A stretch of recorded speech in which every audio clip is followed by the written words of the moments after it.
आज की इस वीडियो में दोस्तों मैं आपको HDFC बैंक के क्रेडिट कार्ड को अप्लाई करने का पूरा प्रोसेस बताने वाला हूं। जब आप अपने पैन कार्ड की डिटेल्स को डालते हैं और प्रोसेस में आगे बढ़ते हैं तो आपके एलिजिबिलिटी क्राइटेरिया के हिसाब से आपके सामने HDFC बैंक के कार्ड्स आ जाते हैं, जिसमें मिलेनिया कार्ड आ जाता है, स्विगी का HDFC बैंक का क्रेडिट कार्ड आ जाता है। इसके अलावा आपको मनी बैक क्रेडिट कार्ड आ जाता है। तो फिर आपको जो भी कार्ड लेना है उसको आप सेलेक्ट करेंगे और उसके लिए आप प्रोसेस को कंप्लीट करेंगे। तो यही आज की इस वीडियो में मैं आपको बताने वाला हूं कि आप यहां पर कंप्लीट एक HDFC बैंक का न्यू क्रेडिट कार्ड कैसे अप्लाई करेंगे। तो चलिए शुरू करते हैं। तो HDFC बैंक का एक नया क्रेडिट कार्ड अप्लाई करने के लिए आप जो ये वीडियो देख रहे हैं, आपको इसके टाइटल पर क्लिक करना है। यहाँ पर आपको अप्लाई लिंक मिल जाएगा, आप इस लिंक पर क्लिक करेंगे, आपको HDFC की ऑफिशियल वेबसाइट पर रिडायरेक्ट कर दिया जाएगा, जिसमें आप अपनी डिटेल्स को डाल करके इसके क्रेडिट कार्ड को अप्लाई करने के प्रोसेस में आगे बढ़ सकते हैं। तो सबसे पहले आपको सिंपली यहाँ पर क्या करना है कि आपको अपना मोबाइल नंबर डालना है। आपको अपना मोबाइल नंबर हो सके तो वही डालना है जो नंबर आपके आधार में लगा है, साथ ही आपकी बैंक्स वगैरह में भी लगा हुआ है। उसके बाद आप नीचे आएंगे, आपको यहाँ पर अपनी इन दोनों में से एक डिटेल्स को डालना होगा। या तो आप अपना डेट ऑफ बर्थ यहाँ पर डाल देंगे या फिर जो आपका पैन नंबर है वो आप यहाँ पर डाल देंगे। उसके बाद आपको इन दोनों टर्म्स को एक्सेप्ट करना है और गेट OTP पर क्लिक कर देना है। आप जब इन टर्म्स को एक्सेप्ट करेंगे तो यहाँ पर आपको बॉटम में भी इसके जाना पड़ेगा और डन पर क्लिक करना पड़ेगा, तभी ये दोनों टर्म्स एक्सेप्ट होंगी। तो यहाँ पर मैंने डिटेल्स को डाल दिया है। डिटेल्स सिंपली डालने के बाद आपको गेट OTP पर क्लिक करना है। आपके नंबर पर OTP जाएगा तो आपको वो OTP डालना है और व्यू द बेस्ट कार्ड पर क्लिक करना है। बेसिकली आपने अपनी डिटेल्स को डाला है और जब आप OTP डाल करके व्यू द बेस्ट कार्ड पर क्लिक करते हैं तो जिस कार्ड के लिए आप अवेलेबल होते हैं, मतलब एलिजिबल होते हैं, वो कार्ड्स आपके सामने आ जाते हैं। जैसे कि मेरे एलिजिबिलिटी क्राइटेरिया के अकॉर्डिंग, मतलब मैंने अपना पैन नंबर डाला है तो उसके रिकॉर्ड के अकॉर्डिंग मैं जिस कार्ड के लिए एलिजिबल हूँ वो सारे कार्ड्स यहाँ पर आ गए हैं। जैसे यह है एक बिज फर्स्ट, बिज ग्रो और गीगा बिजनेस। तो ये HDFC बैंक के 3 कार्ड्स हैं जिनको मैं अप्लाई कर सकता हूँ और ये कार्ड्स हमें ईजिली मिल जाएंगे। तो अब आप यहाँ पर जिस कार्ड पर क्लिक करेंगे उसके जो भी बेनिफिट्स वगैरह होंगे वो बेनिफिट्स वगैरह भी आपको यहीं पर दिख जाएंगे। जैसे उसके जो भी ज्वाइनिंग एंड एनुअल फीस होगी वो सब कुछ आपको यहाँ पर दिख जाएगी। आपको यहाँ पर सिंपली अपना कार्ड सेलेक्ट करना है। साथ ही अगर आप इन कार्ड्स को कंपेयर करना चाहते हैं तो नीचे कंपेयर कार्ड्स का ऑप्शन दिया गया है। आप इस कंपेयर कार्ड्स पर क्लिक करेंगे और सभी कार्ड्स के एक साथ सारे बेनिफिट्स और यहाँ पर फीस एंड चार्जेस आ जाएंगे और आप अपने अकॉर्डिंग यहाँ पर इनके बेनिफिट्स को कंपेयर कर सकते हैं और फिर आपको जो सा भी कार्ड अच्छा लगे आप उस कार्ड के लिए अप्लाई कर सकते हैं। अब जैसे मुझे ये बिज ग्रो मास्टर कार्ड चाहिए तो मैंने इस पर क्लिक किया, ये कार्ड सेलेक्ट हो गया है। इसके बाद आप नीचे आएंगे, टर्म्स को एक्सेप्ट करेंगे, गेट दिस कार्ड पर क्लिक करेंगे। उसके बाद आपके सामने दूसरी डिटेल्स डालने के ऑप्शंस आ जाएंगे। तो यहाँ पर कुछ डिटेल्स ऑटोमेटिक फिलअप होती है और कुछ डिटेल्स आपको यहाँ पर डालना पड़ता है। तो सबसे पहले यहाँ पर आप अपने फादर का नेम डालेंगे जैसा उनके डॉक्यूमेंट्स पर पड़ा हुआ है। फादर नेम डालने के बाद आपको नीचे आना है। यहाँ पर आपको आपका पैन नंबर वगैरह दिख जाएगा, लेकिन ईमेल आईडी अभी तक आपने कोई भी नहीं डाला है तो यहाँ पर अब आपको अपना ईमेल आईडी डालना पड़ेगा।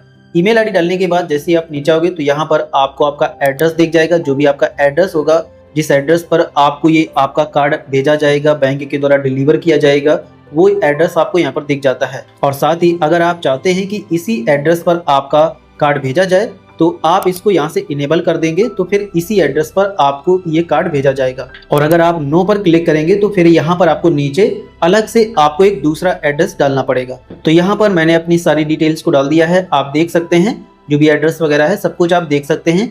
और इसके बाद सिंपली आपको नीचे आकर के यहाँ पर अपना एम्प्लॉयमेंट टाइप बताना होगा कि आप किस तरह की जॉब करते हैं। तो मैं जैसे सेल्फ एम्प्लॉयड हूं तो मैंने यहाँ पर सेल्फ एम्प्लॉयड डाल दिया है। आप इस पर क्लिक करेंगे तो आपके सामने अलग अलग जॉब्स आ जाएंगी। इसके बाद आप अगर सेल्फ एम्प्लॉयड हैं तो आपकी कौन सी कंपनी या किस प्रकार का बिजनेस है वो आपको बताना पड़ेगा। जो भी बिजनेस का नेम है पहले आपको ये बताना पड़ता है। तो यहाँ पर आप अपनी कंपनी या बिजनेस का नेम डालेंगे और उसके बाद ये जो आपका बिजनेस है या आपकी जो कंपनी है ये किस टाइप की इंडस्ट्री है, मतलब किस सेक्टर में काम करती है, तो वो आपको बताना पड़ेगा।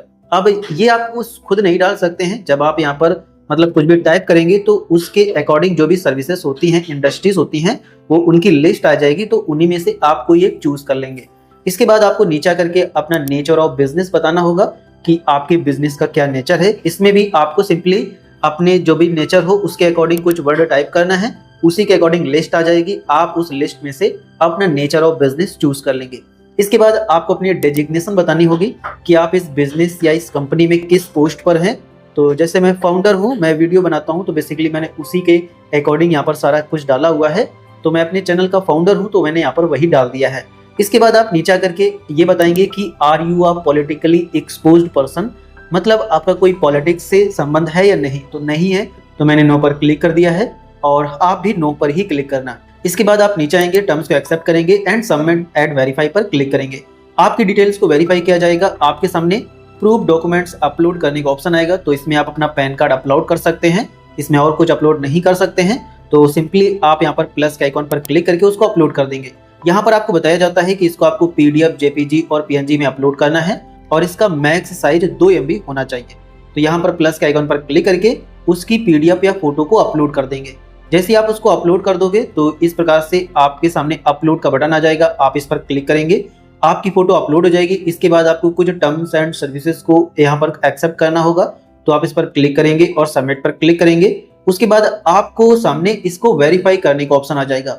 बेसिकली ये जो आपने अभी एप्लीकेशन फॉर्म ये पूरा कंप्लीट किया है, इसको आपको वेरीफाई करना होगा, मतलब सबमिट करना होगा।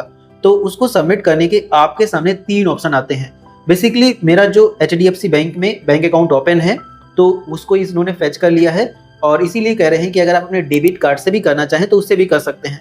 लेकिन आप सिंपली आधार से ही करेंगे, तो आपको यहाँ पर आधार OTP को सेल करना है। लेकिन अगर आपका अकाउंट है तो आप अपने डेबिट कार्ड नेट बैंकिंग से भी कर सकते हैं। तो मुझे आधार से करना है आपको दिखाने के लिए, तो चलिए मैंने यहाँ पर आधार पर क्लिक कर दिया है। क्लिक करने के बाद आप कंटिन्यू पर क्लिक करेंगे। उसके बाद आप अपनी यहाँ से लैंग्वेज चूज करेंगे, जो भी आपकी लैंग्वेज है। आई एग्री पर क्लिक करेंगे। आपके सामने 2 ऑप्शन आते हैं, आप आधार नंबर डाल करके OTP के थ्रू वेरीफाई करना चाहते हैं या वर्चुअल ID नंबर डाल करके। तो मुझे आधार नंबर से करना है, तो मैंने यहाँ पर अपना आधार नंबर डाल दिया है। डालने के बाद आप कंटिन्यू पर क्लिक करेंगे। आधार रजिस्टर्ड नंबर पर OTP जाएगा, तो आप OTP डालेंगे और उसके बाद आप नीचे टर्म्स को एक्सेप्ट करेंगे और कंटिन्यू पर क्लिक करेंगे। उसके बाद आपका आधार वेरिफिकेशन सक्सेसफुल हो जाएगा और यहाँ पर आपको आपके इस एप्लीकेशन का रेफरेंस नंबर देखने को मिल जाएगा। बेसिकली आपका जो क्रेडिट कार्ड एप्लीकेशन है वो सक्सेसफुल हो गया है। यहाँ पर आपको रेफरेंस नंबर मिल गया है। अब क्योंकि मुझे वो क्रेडिट कार्ड पहले से ही अप्रूव्ड थे, तो यहाँ पर ये कह रहे हैं कि you will receive your credit card on your confirm address. जो मैंने वहाँ पर एड्रेस अपना चूज किया था, उसी एड्रेस पर 7 से 10 वर्किंग डेज के अंदर हमारा जो क्रेडिट कार्ड होगा वो हमको डिलीवर कर दिया जाएगा। तो इस प्रकार से आप भी सक्सेसफुली HDFC बैंक के क्रेडिट कार्ड्स के लिए अप्लाई कर सकते हैं। सिंपली आपको अपना पैन नंबर डालना होता है। आप जिस कार्ड्स के लिए एलिजिबल होते हैं वो कार्ड्स आ जाते हैं। जो भी कार्ड आपको पसंद आता है आपको उसको सेलेक्ट करना होता है और इस प्रकार से पूरा प्रोसेस कंप्लीट करना होता है। इसके बाद सिंपल आपको वेट करना है। 7 से 10 वर्किंग डेज के अंदर आपको आपका कार्ड मिल जाएगा। अब उस कार्ड को पहली बार कैसे एक्टिवेट करेंगे, कैसे यूज करेंगे, इस पर मैं अलग से एक वीडियो बना दूंगा, तो उसको भी आप देख लेना। तो इस प्रकार से HDFC बैंक का एक नया क्रेडिट कार्ड अप्लाई करते हैं। तो चलिए मिलते हैं अगली वीडियो में।